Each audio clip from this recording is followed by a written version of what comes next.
नमस्कार। आप देख रहे हैं फरीदाबाद खबरनामा। मैं हूं रविंद्र कुमार और मैं अपने दर्शकों से आज एक खास चर्चा करने वाला हूं। चर्चा मेरी जो आपके साथ है वो आजकल जो हमारा पुलिस विभाग है कहीं ना कहीं बहुत ज़्यादा सक्रिय दिखाई दे रहा है और जो असामाजिक तत्व जो नशाखोरी का कारोबार करते हैं, जो नशाखोरी के कारोबार से लोग जुड़े हैं, उन पर हमारी फरीदाबाद पुलिस का प्रहार जारी है। अभी 2 रोज़ पहले सेक्टर 56 राजीव कॉलोनी में भी एक सर्च अभियान किया गया कि जो लोग नशा तस्कर हैं, नशा के कारोबार से जुड़े हैं, उनके ऊपर कार्रवाई हो और ऐसे लोग जो नशाखोरी से जुड़े हैं वो इस धंधे को छोड़कर एक आम नागरिक की तरह एक अपने सभ्य समाज में आए। उसलिए पुलिस भी ये कार्रवाई कर रही है। मेरा आज पुलिस विभाग से 2-4 बातें हैं जिन्हें मैं उन तक पहुंचाना चाह रहा हूं। देखिए, जो अवैध नशा तस्कर हैं, जो कॉलोनियों में बगैर किसी लाइसेंस के शराब बेचते हैं और नशे के पदार्थ जो बेचते हैं, आप लोग उन पर तो कार्रवाई कर रहे हैं, लेकिन इसके साथ साथ कुछ चीज़ें पुलिस विभाग से भी छूट रही हैं। जैसा कि मैं आपको बता दूं, मैं ग्रेटर फरीदाबाद की बात करूं तो ग्रेटर फरीदाबाद में जो शराब के ठेके हैं, उन शराब के ठेकों पर शाम के वक्त लगभग 6 और 7 के बीच में जमावड़ा शुरू हो जाता है। देखिए, सरकार ने लाइसेंस दिए हैं, शराब बेचने के लिए नीतियां बनाई हैं, हम उसके लिए विरोध नहीं कर रहे। ठीक है, सरकार को रेवेन्यू मिलता है, टैक्स मिलता है और दुकानें भी इसलिए खुली हैं कि जो लोग शराब का सेवन करते हैं वो वहाँ से खरीद सकते हैं। सबसे बड़ा मुद्दा हमारा केवल ये है कि आप लोग शराब लेकर अपने घर जाइए, किसी अहाते में बैठिए, कहीं ऐसी अपनी प्राइवेसी में जाइए जहाँ पर आपको कोई बच्चा ना देख सके, आपको कोई महिला ना देख सके। होता क्या है कि हम नहर पार मोस्टली जितने भी ठेके हैं हम देख रहे हैं, शाम के वक्त लोग वहीं से शराब लेते हैं, बियर लेते हैं और वहीं ठेके के बैक साइड में, लेफ्ट साइड में, राइट साइड में कई बार तो हमने देखा है कि ठेके के ठीक सामने लोग वहीं शराब की बोतलें खोलकर पीना शुरू कर देते हैं। और एक चीज़ के और यहाँ पर लोग भी जिम्मेदार हैं, जो यहाँ पर खाने पीने की चीज़ें बेचते हैं, जो चकना वगैरह जो ये सामान लोग बेचते हैं, वो भी इस चीज़ के जिम्मेदार हैं।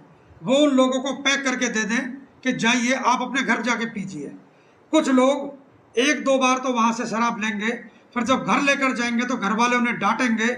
जब घर में पता लगेगी तो हो सकता है कि वो लोग शराब रोज़ की रोज़ लेने के लिए ना जाएं। अब हो क्या रहा है कि वहीं के वहीं लेते हैं, वहीं से खाने का लेते हैं, वहीं शराब लेते हैं और वहीं पीना शुरू कर देते हैं। उस चौक चौराहे से जो बच्चे गुजरते हैं, उनके मानसिक सोचने की जो शक्ति है, जो मानसिक विचार हैं, उनमें कहीं ना कहीं कुरीति पनपती हैं। जो छोटे बच्चे हैं वो ये देखते कि यदि इतने लोग यहाँ ये चीज़ खा पी रहे हैं तो कोई ना कोई वजह हो, कोई ना कोई चीज़ इसमें है जिससे इतने लोग इसका सेवन कर रहे हैं। तो वो उस चीज़ को एक अच्छे तरीके से सोचता है कि ये अच्छी चीज़ है, जबकि स्वास्थ्य के लिए वो एक हानिकारक चीज़ है। बच्चा उसकी तरफ आकर्षित होता है। ठीक वैसे ही यदि किसी ऐसे चौक चौराहे से महिलाएं निकलती हैं तो वो महिला जो ड्यूटी से शाम को वक्त अपने घर आती हैं या अपनी दुकान बढ़ाकर अपने घर आती हैं, वो देखती हैं कि रोड के ऊपर गाड़ियाँ लगी हुई हैं, पार्किंग से ज़्यादा रोड को कब्जा किया हुआ है, अवैध पार्किंग ठेके के सामने बनी हुई है। वहाँ से गाड़ी गुजरना बहुत टेढ़ी खीर हो जाता है। यदि किसी को हॉर्न बजाते हैं या किसी को टोक दे कि आपने गलत तरीके से गाड़ी रोड पर लगा रखी है तो लोग लड़ने झगड़ने को आते हैं। तो महिलाएं परेशान होती हैं, बुज़ुर्ग भी इसी तरह से परेशान होते हैं। जो लोग अपने ड्यूटी से आते हैं, जो बुज़ुर्ग व्यक्ति शाम के वक्त कहीं ना कहीं घूम कर पार्क से आते हैं और ऐसे किसी चौक चौराहे से निकलते हैं, उन्हें भी इन चीज़ों का सामना करना पड़ता है।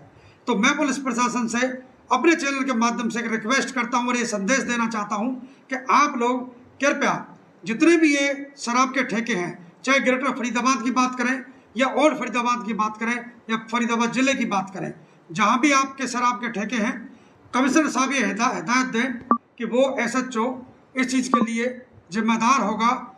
देखिए, जिस भी थाने के अंदर ये ठेके आते हैं, उन थाना अध्यक्षों की ये जिम्मेवारी बनती है कि वो शाम को अपने थाने की गाड़ी या PCR वहाँ गश्त के लिए भेजें और स्पेशल उस ठेकेदार से, जो ठेके पर कर्मचारी काम करते हैं, उनसे मना करके आए कि आप लोग जिसे भी शराब बेचते हैं उससे कहें कि वो शराब लेकर या तो आहते जाए या अपने घर लेकर जाए, यहाँ खुले में बैठ के शराब ना पिए। यदि कोई ठेके के आसपास इस तरह से गतिविधि होती है तो वो थाना अध्यक्ष इस चीज़ का जिम्मेदार होगा। और पुलिस कमिश्नर साहब से हम रिक्वेस्ट करते हैं, ये संदेश दे रहे हैं कि सर इस चीज़ पर आप एक्शन लीजिए। आपका अभी एक कार्यक्रम हमने देखा जगह जगह चल रहा है, पुलिसिंग जो पब्लिक के बीच में पुलिस जा रही है, ये जो नशा के ऊपर आप कार्यक्रम कर रहे हैं, पब्लिक के बीच में जाकर बच्चों को भी समझा रहे हैं, ग्रामीणों को भी समझा रहे हैं, सेक्टर वासियों को समझा रहे हैं, RWO को समझा रहे हैं। ये चीज़ तभी कारगर होगी जब इन ठेकों पर ये मेला लगना बंद होगा। तो कमिश्नर साहब फरीदाबाद, आपसे फिर दोबारा से हमारी यही रिक्वेस्ट है कि आप उन थाना अध्यक्षों की मीटिंग लें कि ये जो जितने भी ठेके हैं, ग्रेटर फरीदाबाद में मैं बात करूं, सेक्टर 85 है, 88 है, 87 है, वजीरपुर रोड पर है, SRS के पास है, और भी बहुत हैं, जाट चौक पर है, भवानी मोड़ के करीब है। तो यहाँ पर जो ऐसी गतिविधि हो रही है, लोग खुले में शराब पी रहे हैं, इस पर अंकुश लगना चाहिए।